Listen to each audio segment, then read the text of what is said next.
انہیں نسخہ بتا دیا کہ دیکھیے آپ سپیکر قومی اسمبلی سے ملیے, انہیں جا کے بتائیے کہ آپ کن چیزوں پہ, کن نکات پہ بات کرنا چاہتے ہیں, تو ہم تک بھی وہ اطلاع آ جائے گی. سپیکر جو ہے کسٹوڈین آف دا ہاؤس ہے, تو وہ ہمیں جو آگے پیغام دیں گے یا ہمیں جس طرح بٹھائیں گے ہم اس طرح بڑھنے کو تیار ہیں. لیکن یہ نہیں ہے, ون پوائنٹ ایجنڈا نہیں چلے گا کہ چھڑ دیو ساڈا بانی اور اس کے بعد جو ہے پھر جو اس کے بعد مذاکرات ہوں گے. نہیں, وہ عدالتوں میں معاملات ہیں. حکومت اس پہ جو ہے اپنے موقف پہ قائم ہے کہ اس طرح نہیں ہوتا کہ آپ آگ بھی لگائیں, آپ ملک کے اور قوم کے بچوں کے جو ہے وہ انداز تخاطب کا بھی بیڑا غرق کر دیں. آپ اس کے بعد کہیں جی او فلانیاں میں چھڑاں گا نہیں اگر کچھ ہوا تو, اور آپ جو اداروں کے خلاف وہ تضحیک آمیز مہم بھی چلائیں اور اس کے بعد آپ کہیں نہیں ہمارا بندہ چھوڑ دیں اور وہ سارے بندے چھوڑ دیں گے. احساس ہو گیا ہو سکتا ہے نا, تو احساس کا اظہار کر دینا.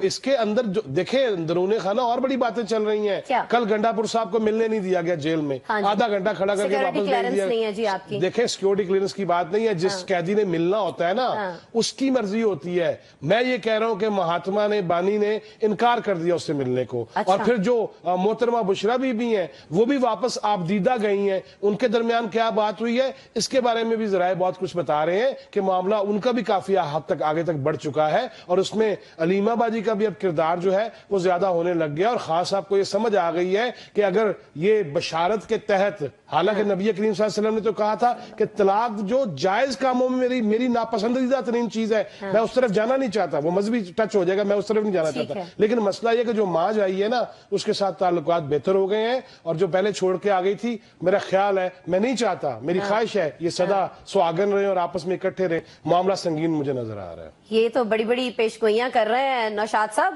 آپ نے سنی ہے جواد فیضی صاحب کی باتیں, اندر کی خبر لے کے آئے ہیں اور بڑی کیا کہیں کہ تشویشناک خبر ہے, خاص طور پر پی ٹی آئی کے چاہنے والوں کے لیے, کہ اب جو ایک جوڑی جو بڑی سپر ہٹ جا رہی تھی اب کہیں نہ کہیں اس میں جو ہے دراڑ پیدا ہوتی دکھائی دے رہی ہے. بسم اللہ الرحمن الرحیم. جی فیضی صاحب ماشاءاللہ بڑے باخبر صحافی ہیں, ایک عرصے سے اسلام آباد کے تمام تر جو کونے خدرے ایوان ہیں وہاں پر ان کی رسائی ہے, اور ہم سب جانتے ہیں کہ ان کے پاس معلومات کا خزانہ ہوتا ہے. دیکھیے بات یہ ہے کہ بات شروع ہوئی تھی حکومت کے مذاکرات کرنے اور مذاکراتی کمیٹی کے لیے. ہم شروع سے یہ بات کہتے آئے ہیں کہ پاکستان تحریک انصاف کو جو راستہ ہے وہ پارلیمان سے نکالنا ہے, انہوں نے پارلیمان سے ہی نکلے گا اور انہیں مذاکرات کرنے پر پڑیں گے.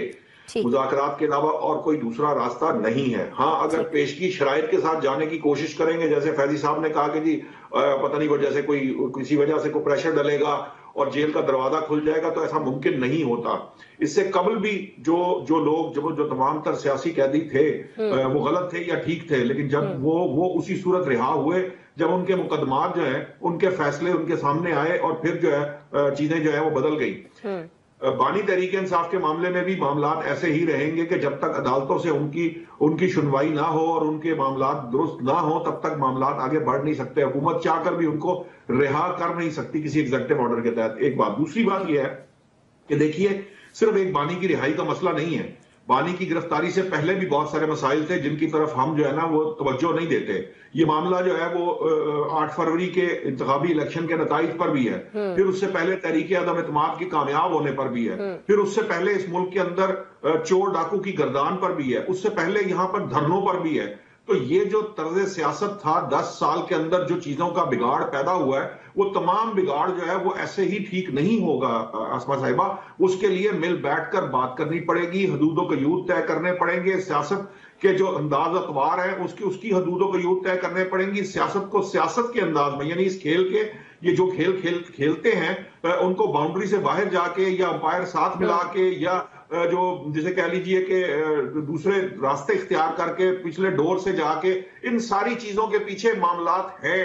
وہ الزام کسی ایک سیاسی جماعت پر نہیں ہے. مسلم لیگ نون پر بھی یہ الزام لگتا رہا ہے, کبھی کبھار پیپلز پارٹی کی طرف بھی اشارہ کر دیا جاتا ہے, اور تحریک انصاف پر بھی یہ الزام ہے. مسئلہ یہ ہے کہ آپ کو بنیاد جو ہے نا پہلے جب تک آپ فاؤنڈیشن ٹھیک نہیں کریں گے, بنیاد ٹھیک نہیں کریں گے, یہ معاملات طے نہیں ہوں گے. 18ویں ترمیم صحیح ہو گیا نوشاد صاحب, اور یہاں اس میں کچھ معاملات طے ہوئے تھے آسما صاحبہ, وہ ایک شلے راہ ہو سکتا ہے اگر اس کو آگے بڑھایا جائے, اس میں جو کمی کوتاہی ہے یا اس میں جو گنجائش پیدا کر کے بہتری کی جا سکتی ہے اس کو بہتر کیا جائے, اور تمام سیاسی جماعتیں جو ہیں اس پر عمل کی پابند بنائی جائیں. ٹھیک ہے. اچھا آپ کے نزدیک حل یہ ہے, لیکن مسئلہ یہ ہے نوشاد صاحب کہ حل کی جانب تو تب جائیں گے نا جب کوئی شروعات کر رہا ہوگا. یونس صاحب آپ کی طرف میں آؤں گی, مجھے بتا دیجئے گا کہ یہ جو سچویشن پروگرام میں ہمیں جواد فیضی صاحب نے سمجھائی ہے, بتائی ہے, جس طرح سے وہ اندر کی خبر لے کر آئے ہیں کہ کیوں جو گنڈا پور صاحب ہیں وہ جیل کے اندر نہیں جا سکے اور کیوں بشرا بی بی جو ہیں وہ وہاں سے کافی رنجیدہ باہر آئی ہیں, تو اس سے تو پھر صاف لگتا ہے کہ حکومت کا موقف جو ہے وہ کہیں نہ کہیں ٹھیک ہے کہ اگر جیل میں بیٹھا ہوا ایک شخص اپنی فیملی ممبران کے اوپر اس کو پتا نہیں ہے کہ میں نے کس کے اوپر بھروسہ کرنا ہے کس کے اوپر نہیں, اور وہ روزانہ کچھ نہ کچھ شخصیات جو ہے وہ تبدیل کر رہا ہوتا ہے, تو پھر یہ جو مذاکراتی کمیٹی بنائی گئی ہے اس کے اوپر کیسے اعتبار کر لیں؟ حکومت کس طرح سے اس ٹیم کے ساتھ آگے چلی جائے جس کے بارے میں یہی پتا نہیں ہے کہ اس کو کل ڈسون کر دیں اگر بانی ہے پی ٹی آئی؟ یونس صاحب جی مہربانی, بہت شکریہ. جس طرح آپ نے بتایا کہ جو قیادت مذاکرات کر رہی ہے اس پر کس طرح اعتبار کر لیا جائے, اور بانی پی ٹی آئی کے ساتھ جو ملاقات کرنے جا رہے ہیں علیمہ کی, جس طرح جواد فیض صاحب نے بتایا یا جس طرح انہوں نے بشرا بی بی کا بتایا, تو یہ تو چیزیں پچھلے کچھ دن سے سرگرم تھیں کہ یہ کہا جا رہا ہے کہ جی وہ بشرا بی بی کو طلاق دے دے تو معاملات حل ہو سکتے ہیں. یہ تو وہ چیزیں ہیں جس پہ ہم کہہ سکتے ہیں کہ یہ پیش گوئیاں ہوتی رہتی ہیں. اصل میں اسما لوگ چاہتے ہیں کہ مذاکرات ہو رہے ہیں نہیں ہو رہے. پی ٹی آئی کی جو دوسری قیادت ہے جسے ہم سیکنڈ قیادت کہتے ہیں وہ بالکل مذاکرات چاہتی ہے, لیکن ان کے بس کی بات رہی. جب وہ بانی پی ٹی آئی کے پاس جاتے ہیں تو وہ کہتے ہیں میں کسی ڈیل شیل سے باہر نہیں آؤں گا. اسے کہا جاتا ہے کہ مذاکرات کے درمیان جو چیزیں طے پانا ضروری سمجھی جا رہی ہیں وہ یہی ہے کہ بانی پی ٹی آئی کو خاموش رکھا جائے, جس کے لیے وہ خاموش نہیں رہنا چاہتے. وہ نہ تو اپنی پارٹی کے دوسری جو درجے کی قیادت ہے اس کی بات پر نہ اعتبار کرتے ہیں, نہ وہ کسی کی بات کو سننے کے لیے تیار ہے. وہ بس یہی کہتے ہیں کہ اگر آپ میری طرف سے جا کے مذاکرات کریں گے تو آپ مجھے یہ رہائی کے لیے بالکل ایجنڈا نہیں دیتے کہ مجھے رہا کروائیں, خاموش کرا دیں, یا میں باہر آ کے ان کے ساتھ کہوں کہ جی ٹھیک ہے ان کی حکومت چلنے دوں. 26 نومبر کے بعد مقتدر حلقوں کی جانب سے مذاکرات کی جو یہ کوشش شروع ہوئی ہے, یہ ایک اچھی کوشش ہے. آپ دیکھیں نا پاکستان میں بیرون ملک ایک ہی بات شروع ہو گئی تھی کہ گولی کیوں چلائی. یہ جو ایفرٹ ہے یہ تو پی ٹی آئی کی طرف سے ہوئی ہے, مذاکراتی ٹیم تو پی ٹی آئی نے بنائی ہے نا سر. وہاں سے تو وہ ہلکے یونس صاحب بات ہی نہیں کرنا چاہ رہے, اور اب ان کو جو ہے یہ حکومتی ٹیم کی جانب جانا پڑا. آئی تھنک یونس صاحب کے سگنلز جو ہیں وہ شاید ڈراپ ہوئے, کوشش کریں گے ان سے دوبارہ رابطہ کریں. کاشف صاحب آپ سے یہی سوال ہے میرا کہ جب بانی پی ٹی آئی کے اوپر کوئی اعتبار ہی نہیں کر پا رہا کہ وہ اگر مذاکراتی ٹیم بھی بنا رہے ہیں کل اس کو ڈسون کر دیتے ہیں, کہتے ہیں جی کہ میں نے تو ان کو کوئی اور مینڈیٹ دیا تھا, اب یہ نہیں اب ان سے مذاکرات کر لیں, تو یہ کوئی کھیل تو نہیں ہے نا, اس میں سنجیدگی ہونی چاہیے. لیکن بانی جو ہے وہ سنجیدہ دکھائی نہیں دیتے, یہ حکومت کی جانب سے کہا جا رہا ہے. کاشف صاحب بسم اللہ الرحمن الرحیم. دیکھیں اسما, جو گفتگو میرے دوست فیضی صاحب نے کی مجھے اس سے بھی کلیئر کٹ اختلاف ہے. اچھا, کوئی بشرا بی بی اس بات پہ رنجیدہ ہو کے نہیں نکلی کہ انہوں نے بانی کا جو وہ کانفیڈنس ہے وہ لوز کر دیا ہے. اچھا, بانی تحریک انصاف کا پورا کانفیڈنس ان کے ساتھ ہے. وہ رنجیدہ ہو کے اس لیے نکلی ہیں کہ 190 ملین پاؤنڈ کنکلوڈنگ پوزیشن پہ آ گیا ہے. آج فائنل آرگومنٹ جو ہے وہ پروسیکیوشن نے دے دیے ہیں. انہوں نے پوائنٹ وائز یہ اسٹیبلش کر دیا ہے کہ جو پیسہ 190 ملین پاؤنڈ پاکستان میں آیا وہ پیسہ پہلے لانچ ہوا اور اس کے بعد کابینہ سے اس کی اپروول لی گئی. اب کل بانی تحریک انصاف کے جو وکلا ہے اور بشرا بی بی کے وکلا ہے, بانی اور بی بی کے وکلا, کل انہوں نے اپنے فائنل آرگومنٹ سٹارٹ کرنے ہیں. اس ہفتے نہیں تو اگلے ہفتے وہ کنکلوڈ ہو جائے گا, سزا جزا کا فیصلہ ہو جائے گا. وہ رنجیدہ اس وجہ سے ہے. دوسری بات, وہ اس جو علیمہ خان صاحبہ کی بات ہے, دیکھیں علیمہ خان صاحبہ سے بہرحال آج بھی بشرا بی بی کا کانفیڈنس زیادہ ہے. اس کی وجہ یہ ہے کہ بشرا بی بی نے جو 8-9 مہینے جیل کاٹی ہے, جہاں کہیں پہ کوئی بد اعتمادی تھی وہ اعتماد مزید مضبوط ہو گیا. جو علی امین گنڈا پور صاحب کو نہیں ملنے دیا گیا, علی امین گنڈا پور صاحب کو یہ باور کرایا گیا کہ حضور آپ کو ہم نے رات کے اندھیروں میں جب آپ نے چاہا آپ کی بانی سے ملاقات کروائی, آپ کو کسی وجہ سے ملاقاتیں کرواتے تھے, آپ الٹا وفاق کے اوپر چڑھائی شروع کر دیتے ہیں. تو جائیں, اب آپ وزیر اعلیٰ ضرور ہیں لیکن جا کے مل کے دکھائیں. بانی تحریک انصاف تو ملنا چاہیں گے ان کو, کیونکہ بشرا بی بی, علی امین گنڈا پور, مراد سعید, زلفی بخاری, منہ سلائی, میں آپ کے پروگرام میں کہہ چکا ہوں یہ 5 لوگوں کا ٹولہ جو ہے وہ تحریک انصاف چلا رہا ہے, سارے معاملات وہ طے کر رہا ہے. اب جو میرے بھائی بات کر رہے تھے یونس بھاٹ صاحب، اب چونکہ وہ سگنل سے آؤٹ ہو گئے، اچھا وہ آ گئے ہیں حضور، میں حیران اس بات پہ ہوتا ہوں کہ یہ کیسے کہہ دیتے ہیں کہ بانی تحریک انصاف ڈیل نہیں کرے گا؟ اور خدا کو مانے بانی تحریک انصاف نے خود کہا مجھے اور میرے سیاسی اسیروں کو رہا کرو، 24 نومبر کی تحریک ملتوی کر دوں گا۔ یہ ریکارڈ کی بات ہے، آپ مجھے بتائیے یہ بات ہوئی کہ نہیں ہوئی؟ اچھا پھر اس کے بعد آج یا آج سے پہلے ان کی کیا شرائط ہے؟ سول نافرمانی کی تحریک کیوں ملتوی ہوئی؟ وہ کسی نے جا کے ان کے پاؤں پکڑے ہیں؟ انہوں نے کہا مجھے میری پارٹی کی لیڈرشپ نے کہا کہ سر آپ سول نافرمانی کی تحریک ملتوی کر دیں، ہم معاملات مذاکرات کے ذریعے آگے چلانا چاہتے ہیں، اور ان کے 2 ایجنڈے ہیں، 2 شرائط ہیں، 2 مطالبات ہیں۔ اب تو وہ شرائط کا لفظ بھی نہیں یوز کرتے، وہ کہتے 2 مطالبات ہیں۔ ایک مطالبہ یہ ہے کہ اللہ کو مانے ہمیں فیس سیونگ دے، 9 مئی کا جوڈیشل کمیشن بنائے، اس میں جو ثابت ہوگا اس سے ہم اعلان لا تعلقی کر دیں گے، ریاست بھی خوش ہو جائے گی، ہمیں بھی فیس سیونگ مل جائے گی۔ یہ میرے جملے یاد رکھیے گا، اس سے نیچے بانی تحریک انصاف آئیں گے نہیں، یہ طریقہ کار بنا رہے ہیں وہ۔ اور دوسرا مطالبہ ان کا کیا ہے کہ مجھے سمیت میرے سیاسی اسیر چھوڑے۔ اچھا اب اگر یہ ڈیل نہیں ہے تو میں تو عام سا طالب علم ہوں، میرے سارے سینئر بیٹھے ہوئے ہیں، نوشاد صاحب، فیضی صاحب، بھاٹ صاحب، مجھے بتا دیجئے کہ اس سے زیادہ ڈیل کی بات کیا ہو سکتی ہے؟ اگر یہ ڈیل نہیں ہے تو پھر کیا ٹرم استعمال کریں سر؟ بتائیں یونس صاحب، آپ کی لائن ڈراپ ہوئی تھی، بتائیے گا سر۔ جی میں اس پہ بالکل بات کرنا چاہتا ہوں۔ دیکھیں جی، فواد چوہدری کی سانحہ 9 مئی کے حوالے سے کیس میں ملاقات ہوئی تو بانی پی ٹی آئی نے کہا اب 500 دن تو کیا، مجھے 500 سال بھی جیل میں رہنا پڑے تو میں جیل میں رہوں گا۔ جن حالات کے تحت مجھے باہر نکالا جا رہا ہے میں ان حالات میں باہر نہیں آنا چاہتا۔ میں نہ تو جیل میں رہتے ہوئے گھبرایا ہوں اور نہ، انہوں نے کہا وہ بڑے حشاش بشاش اور ان کے حوصلے بڑے بلند دکھائی دیے ہیں۔ یہ باقاعدہ انہوں نے آ کے ساری چیزیں جو بتائی ہیں، انہوں نے کہا ہے کہ انہوں نے اپنی قیادت کو یہ ضرور کہا ہے بڑے خوش ہیں جی بات کرنے دیں اب آپ دیکھیں نا، آپ بات دیکھیں، آپ رؤوف حسن کی بات دیکھیں، رؤوف حسن نے باہر کے بیرون ملک کیا کہا ہے؟ انہوں نے کہا جی ہماری امریکن کے لوگوں سے بات ہوئی ہے، وہ اپنا کردار ادا کریں گے۔ آپ اس کا دیکھ لینا کہ جو رچرڈ گرینل ہے انہوں نے کیا کہا ہے، انہوں نے ٹویٹ کیا کیا، میں پھر یہ کہتا ہوں عمران خان کو آزاد کیا جائے۔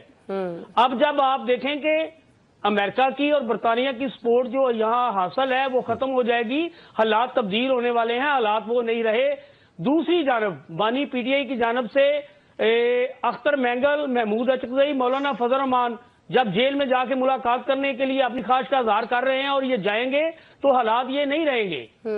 آپ جس طرح ہمیں جو گراس روٹ ہے اس پہ بات کرنی چاہیے کہ صورتحال حکومت کس کے کہنے پہ مذاکرت کر رہی ہے؟ حکومت مذاکرت کر رہی ہے مختصر حلقوں کے کہنے پہ۔ کر کب رہی ہے سر؟ مذاکرات کو نہیں کر رہی، مذاق بنایا ہوا ہے نا، اسمبلی میں تو جملے بازی چل رہی ہے، ٹونٹ کیا جا رہا ہے ایک دوسرے کو۔ ایک سیکنڈ میں یونس صاحب، فیضی صاحب کچھ ایڈ کرنا چاہ رہے ہیں۔ فیضی صاحب آپ کیا کہنا چاہ رہے تھے؟ دیکھیے میں نے تو کاشف بھائی میں نے تو پہلے کہا کہ میری تو دعائیں ہیں کہ اللہ جوڑی سلامت رکھے، لیکن مسئلہ پتہ کیا ہے؟ یہ بھی دیکھیے گا کہ جو اطلاعات آ رہی ہیں وہ ٹھہر سے جاؤ، گل تو سن لو، وہ بچہ جو آج کل محترمہ کے ساتھ ہے چپکا ہوا ہے، وہ جس کا ظہور روڈ پہ لاہور میں گلبرگ میں کیس بھی بنا تھا ایک گنڈا پور صاحب جیسا، جس کے بعد پرائم منسٹر ہاؤس سے کال بھی آئی تھی، آپ ان کو ساتھ دیکھیں۔ اس وقت ایشو یہ ہے کہ گنڈا پور صاحب جو ہے وہ، اگر آپ یہ کہتے ہیں نا کہ پورا لائن پہ ہیں خان صاحب کے ساتھ، تو ایسا نہیں ہے۔ وہ کل بھی دھمکا رہے تھے